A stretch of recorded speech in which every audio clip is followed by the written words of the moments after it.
Hi dear friends, आप सभी का स्वागत है स्टडी विथ राहुल 247 पर।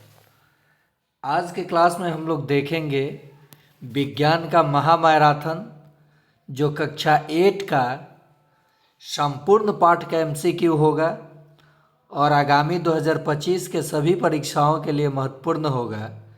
साथ ही साथ सक्षमता, BPSC TRD 4, DElEd entrance, SSC GD और रेलवे ग्रुप डी के जितने भी प्रिपरेशन करने वाले साथी हैं वे सभी देखें। और सभी चुनिंदा प्रश्न मैं किताब के बीच से लिया हूँ और यही प्रश्न एग्ज़ाम में पूछा जाता है घुमा घुमा करके। तो चलिए हम लोग शुरुआत करते हैं अपने प्रश्नों के साथ और देखेंगे पूरे 100 एमसीक्यू पूरे क्लास 8 के साइंस का निचोड़। जो पदार्थ आसानी से जल जाता है उसे क्या कहते हैं? तो उसे दाह्य पदार्थ कहते हैं। क्या कहते हैं? दाह्य पदार्थ कहते हैं। और जो नहीं जलता है उसे अदाह्य पदार्थ कहते हैं। अगला प्रश्न है, वह न्यूनतम ताप जिस पर पहुंचने के बाद कोई पदार्थ जलता है उसे कहा जाता है? तो उसे उस पदार्थ का ज्वलन ताप कहा जाता है। क्या कहा जाता है? जब किसी ताप पर कोई भी पदार्थ जलना शुरू करता है तो उसे उस पदार्थ का ज्वलन ताप कहते हैं। जिस पदार्थ का ज्वलन ताप कम होगा वो जल्दी जलेगा और जिस पदार्थ का ज्वलन ताप अधिक होगा वो देर से जलेगा। इसका मतलब अलग अलग पदार्थों का ज्वलन ताप अलग अलग होता है। अगला प्रश्न है, मोमबत्ती का जलना किस प्रकार की अभिक्रिया है? तो मोमबत्ती में मोम जल करके खत्म हो जाता है और यह रासायनिक अभिक्रिया है। देखिए भौतिक और रासायनिक में क्या परिवर्तन है। भौतिक अभिक्रिया जो पुनः अपने ओरिजिनल फॉर्म में आ जाता है, लेकिन रासायनिक प्रक्रिया पुनः अपने ओरिजिनल फॉर्म में नहीं आता है वास्तविक रूप में। किसी वस्तु को जलने के लिए होना चाहिए, तो किसी वस्तु को जलने के लिए होना चाहिए ज्वलनशील पदार्थ, हवा, दोनों, इनमें से कोई नहीं। तो इसका सही जवाब हो जाएगा दोनों। सफ़ेद फास्फोरस को रखा जाता है। तो देखिए सफ़ेद फास्फोरस का ज्वलन ताप काफ़ी कम होता है और ये कमरे के ताप पर जलना शुरू कर देता है, यानी नॉर्मल टेम्परेचर पे। इसलिए सफ़ेद फास्फोरस को पानी में डुबाकर रखा जाता है। तो इसका सही जवाब हो जाएगा पानी में। माचिस की तीलियों पर लगा रसायन होता है। देखिए ये माचिस के डिब्बे पे नहीं कह रहा है, ये जो माचिस का तिल्ली होता है इस पे जो ये रसायन लगा होता है इसे क्या कहा जाता है?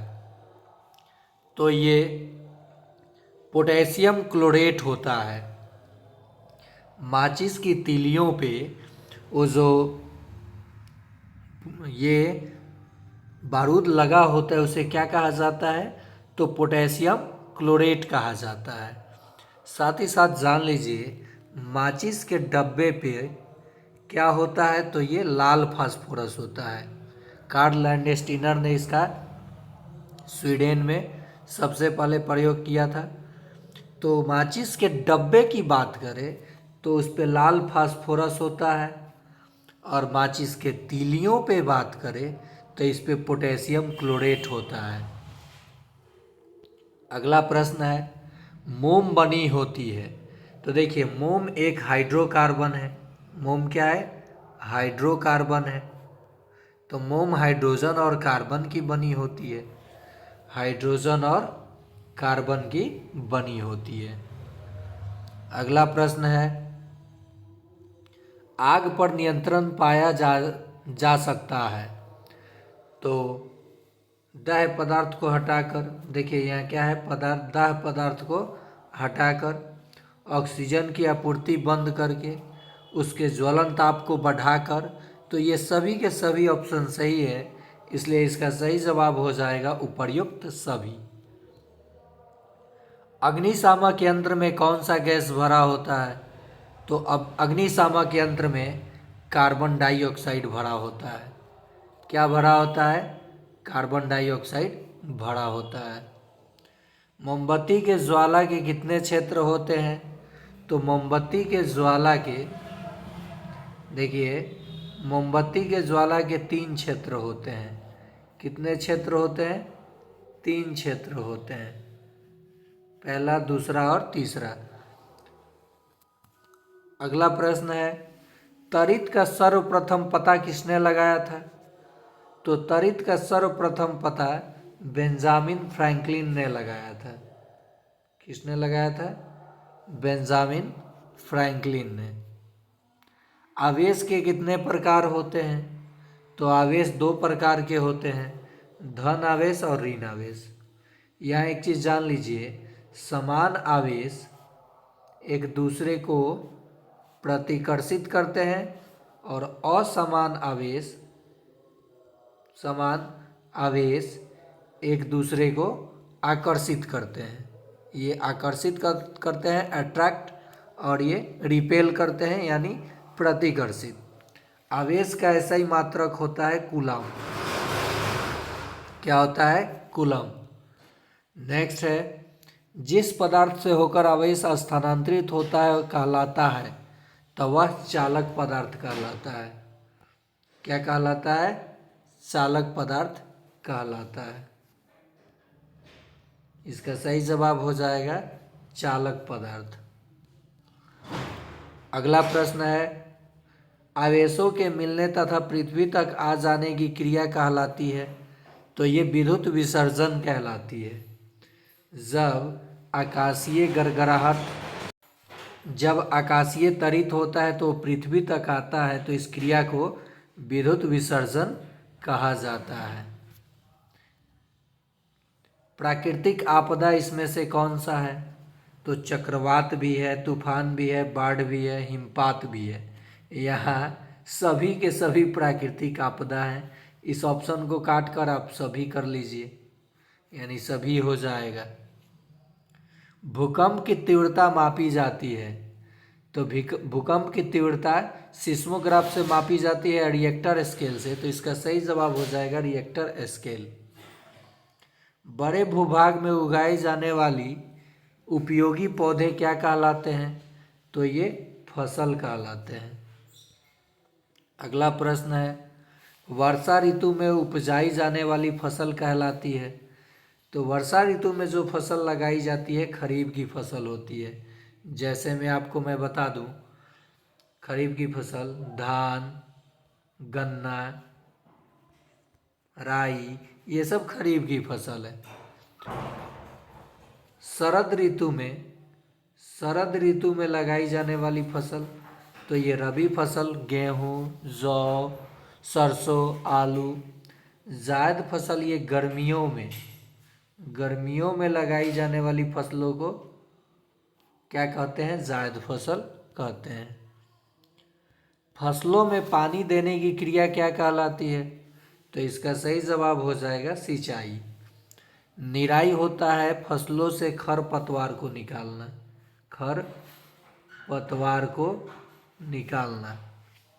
बुआई होता है बीज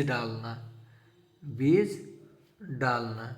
और सिंचाई होता है पानी, और थ्रेसिंग के बाद अनाज को जब रखा जाता है तो उसे भंडारण कहा जाता है। मिट्टी को उलटने पलटने की प्रक्रिया क्या कहलाती है? तो ये जुताई कहलाती है।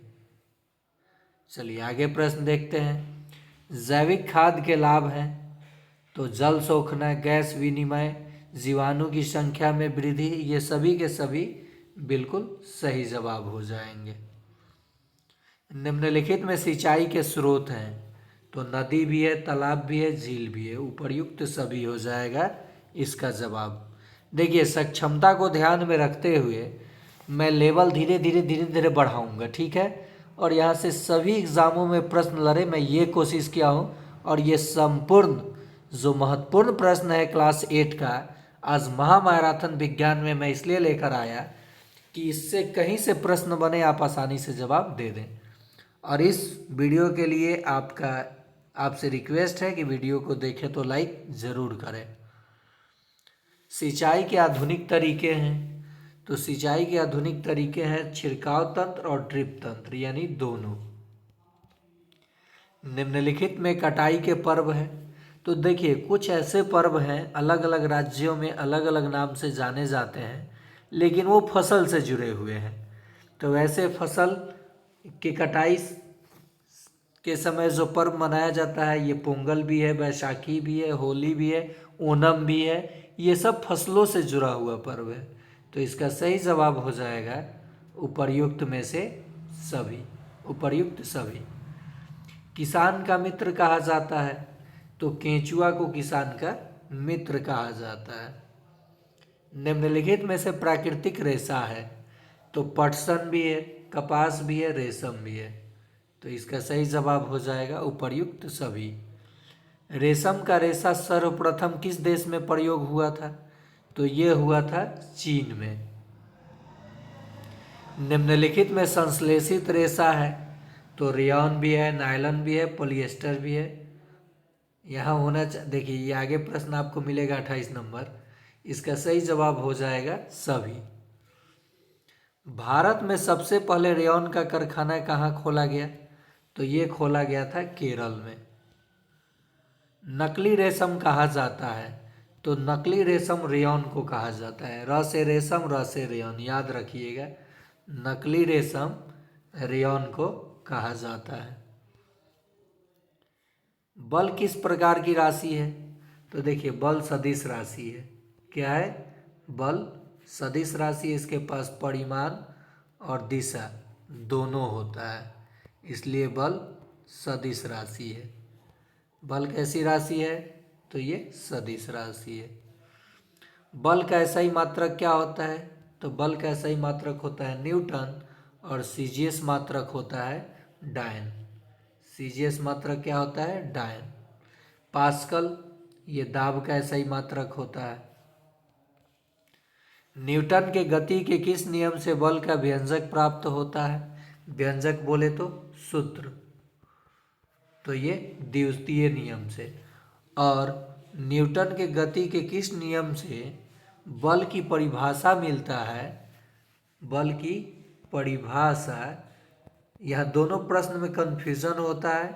परिभाषा कहे तो प्रथम नियम से, और व्यंजक कहे F=ma, तो ये द्वितीय नियम से, यानी सूत्र। मैं जब क्लास 9th का साइंस कराऊंगा, अभी 10th का करा रहा हूँ क्योंकि उन लोगों के बोर्ड का एग्ज़ाम है, 9th का भी चैप्टर वाइज जब कराऊंगा BPSC TRE 4 के लिए, तो आप उसमें देखेंगे कि सारे ये प्रश्नों का मैं संग्रह लूँगा एक साथ, चैप्टर वाइज। 9th 10th का चैप्टर वाइज करना पड़ता है, एक साथ उसका होगा तो बहुत ज़्यादा प्रश्न हो जाएगा और समय भी लगेगा, क्योंकि उसमें समझाना भी बहुत ज़्यादा, न्यूमेरिकल भी होता है। आगे देखते हैं। निम्नलिखित में संपर्क बल है। संपर्क मतलब जो टच करता है, तो गुरुत्वाकर्षण, चुंबकीय, घर्षण, उपर्युक्त सभी। तो संपर्क बल है घर्षण बल। निम्नलिखित में असंपर्क बल है।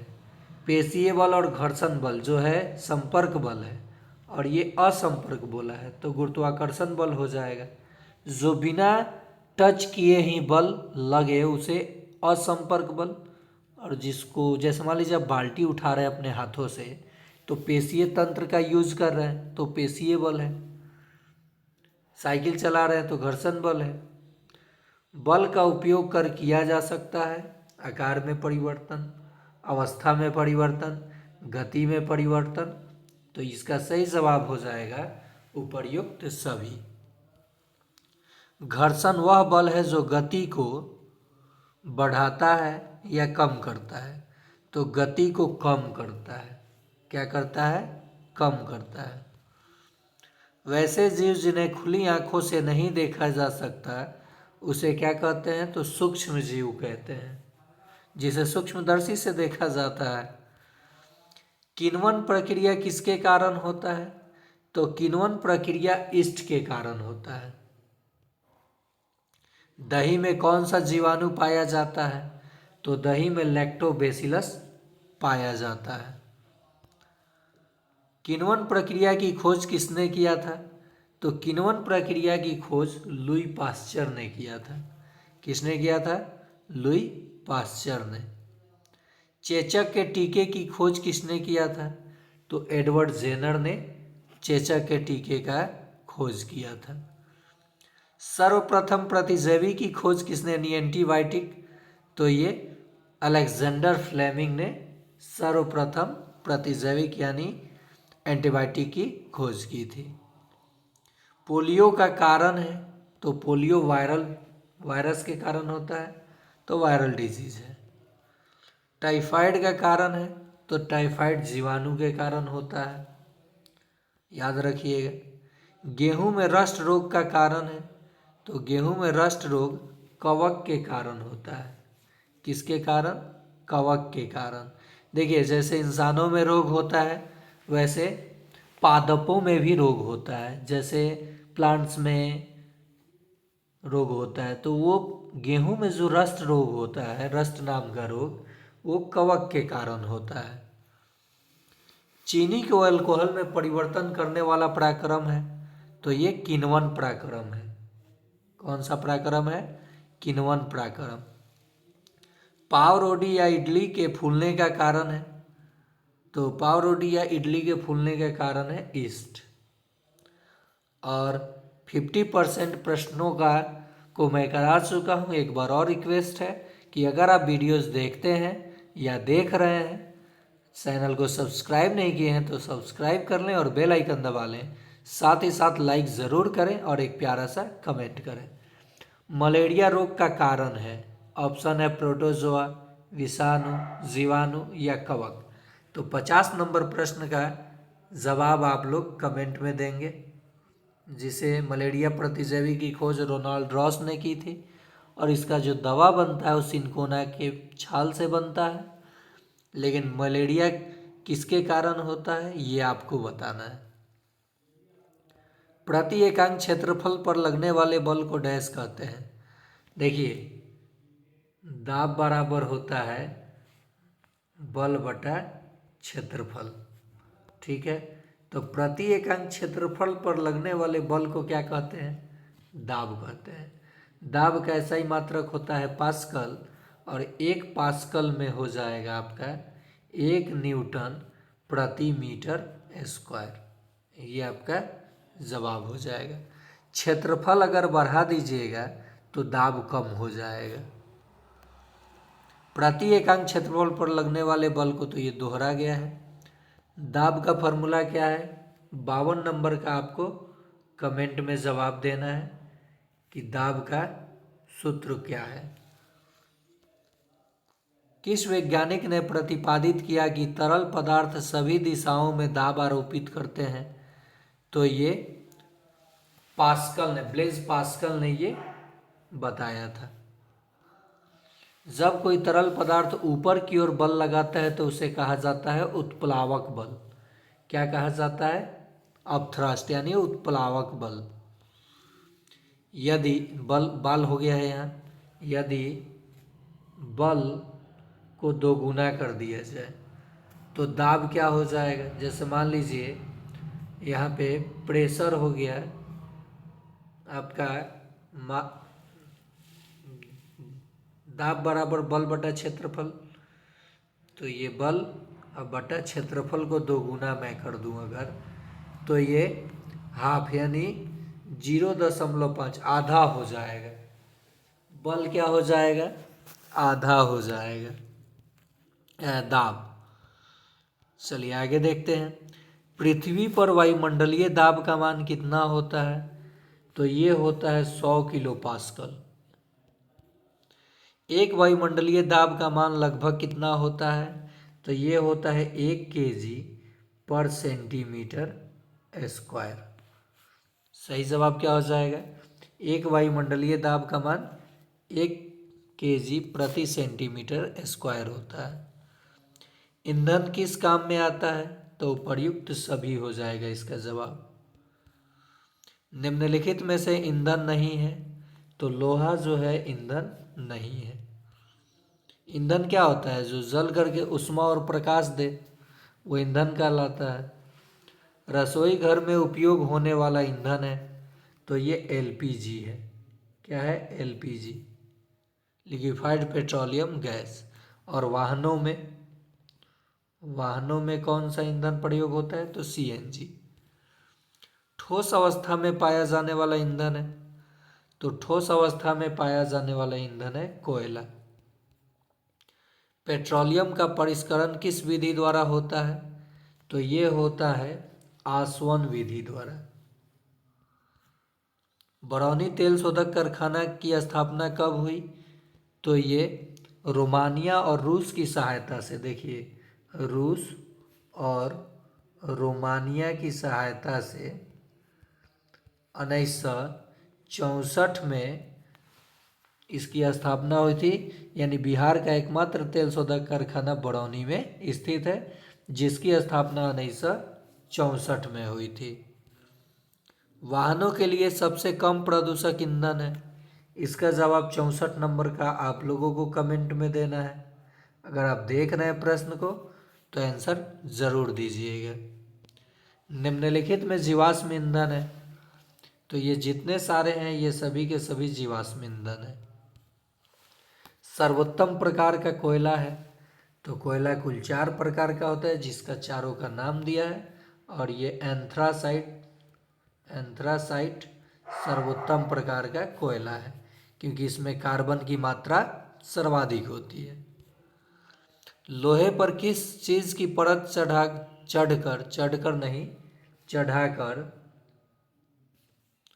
चढ़ाकर चमकीली बनाई जाती है, तो ये क्रोमियम की परत चढ़ाकर। प्रकाश के परावर्तन के कितने नियम होते हैं, तो प्रकाश के परावर्तन के 2 नियम हैं, और अपवर्तन भी कहे तो प्रकाश के अपवर्तन के भी 2 नियम हैं। मानव नेत्र के किस भाग पर प्रतिबिंब बनता है, तो ये बनता है रेटिना पे। कहाँ, रेटिना पे। कैसा, तो वास्तविक। और मानव नेत्र में दान क्या किया जाता है, तो कॉर्निया को। तीनों प्रश्न याद रखिएगा। मानव नेत्र पर वास्तविक प्रतिबिंब बनता है, किस भाग पर बनता है, तो रेटिना पर बनता है। और नेत्रदान में आँख का कौन सा भाग दान होता है, तो कॉर्निया। अगला प्रश्न है, स्पष्ट देखने की न्यूनतम दूरी है, तो स्पष्ट देखने की न्यूनतम दूरी है 25 सेंटीमीटर और अधिकतम अनंत।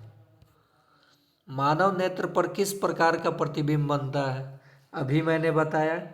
इसका जवाब आपको अगर ध्यान में है तो कमेंट में जवाब ज़रूर देंगे। अंतर्राष्ट्रीय जैव विविधता वर्ष कब घोषित किया गया, तो ये घोषित किया गया 2010 में। जैव विविधता दिवस कब मनाया जाता है, तो ये 22 मई को मनाया जाता है। प्रोजेक्ट टाइगर योजना की शुरुआत कब हुई, तो प्रोजेक्ट टाइगर योजना की शुरुआत बाघ संरक्षण के लिए 1972 में हुई। सिमलीपाल जैव अभयारण्य स्थित है, तो सिमलीपाल उड़ीसा में स्थित है। रणथंभौर सरिस्का, देखिए सरिस्का कहाँ है, तो राजस्थान में। हरियाणा में सुल्तान, ये हरियाणा में। और बांदीपुर अभयारण्य, तो आप कहिएगा कर्नाटक में। काजीरंगा अभयारण्य स्थित है, तो काजीरंगा अभयारण्य स्थित है असम में। गिर कहाँ स्थित है, तो गुजरात में। वाल्मीकि नेशनल पार्क, तो बिहार के पश्चिमी चंपारण में वाल्मीकि नेशनल पार्क। और Jim Corbett national park, Jim Corbett 1936 में भारत का सबसे पहला नेशनल पार्क उत्तराखंड में स्थित है। अगला प्रश्न है, विश्व वन वर्ष कब घोषित किया गया, तो विश्व वन वर्ष 2011 में घोषित किया गया। कांवड़ झील कहाँ स्थित है, तो ये बेगूसराय में स्थित है। सूर्य परिवार का मुखिया है, सौर मंडल का मुखिया है, सूर्य नहीं, सौर मंडल का मुखिया कौन है, तो ये सूर्य आंसर हो जाएगा। सूर्य एक तारा है। पृथ्वी के सबसे नज़दीक तारा कौन सा है, ये तो आसान प्रश्न है, कमेंट में आप लोग जवाब ज़रूर देंगे। सूर्य के चारों ओर परिक्रमा करने वाले पिंडों को कहा जाता है, तो इसे कहा जाता है ग्रह। और ग्रहों के चारों ओर परिक्रमा करने वाले पिंडों को उपग्रह। सौरमंडल का सबसे बड़ा ग्रह कौन सा है? इसका जवाब आप लोग देंगे कमेंट में। लाल ग्रह के नाम से कौन जाना जाता है? ये भी प्रश्न आप ही लोग देंगे जवाब। सबसे गर्म ग्रह कौन सा है? ग्रह वाला प्रश्न आसान है, इन सब का जवाब आपको देना होगा कमेंट में। सूर्य के सबसे नज़दीक ग्रह कौन सा है? तो चलिए ये बता देता हूँ, बुध है। सुबह का तारा, सांझ का तारा, सबसे गर्म, सबसे चमकीला, रात्रि में चमकीला दिखाई देने वाला, पृथ्वी की जुड़वा बहन, ये सब शुक्र ग्रह। किस दो ग्रह के उपग्रह नहीं है? तो बुध और शुक्र का। चलिए आगे प्रश्न, उपसौर की घटना कब होती है? तो इसका जवाब आपको देना है। कब सूर्य के नज़दीक, पृथ्वी के नज़दीक सूर्य होता है और कब दूर। 21 जून को ये ज्योग्राफी का प्रश्न हो जाएगा। उत्तरी गोलार्ध में सबसे बड़ा दिन, और 22 दिसंबर को दक्षिणी गोलार्ध में सबसे बड़ा दिन। भारत का प्रथम कृत्रिम उपग्रह था, तो ये था आर्यभट्ट। पृथ्वी का एकमात्र उपग्रह है, तो पृथ्वी का एकमात्र उपग्रह है प्राकृतिक उपग्रह चंद्रमा। भारतीय मानक समय रेखा ग्रीनविच मीन टाइम से कितना आगे है? तो ये 82.5 डिग्री आगे है।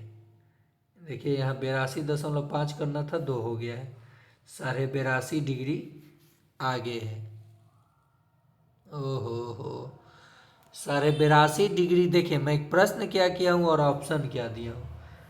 82.5 डिग्री को हम लोग भारतीय मानक समय रेखा कहते हैं, लेकिन यह है कि भारतीय मानक समय रेखा ग्रीनविच मीन टाइम से कितना आगे है? तो ये 5.5 घंटा आगे है, याद रखिएगा। ये प्रश्न बीपीएससी टीआरडी 1 और 2 और 3 तीनों में पूछा जा चुका है। कोशिका की खोज किसने किया?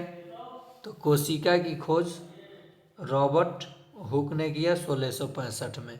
और केंद्रक की खोज किसने किया? तो रॉबर्ट ब्राउन ने, केंद्रक। अगला प्रश्न, कोशिका का ऊर्जा गृह कहा जाता है? तो माइटोकॉन्ड्रिया को कोशिका का ऊर्जा गृह कहा जाता है। सबसे बड़ी कोशिका है?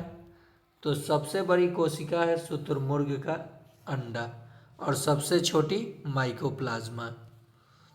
हाइड्रा में जनन किस प्रकार से होता है?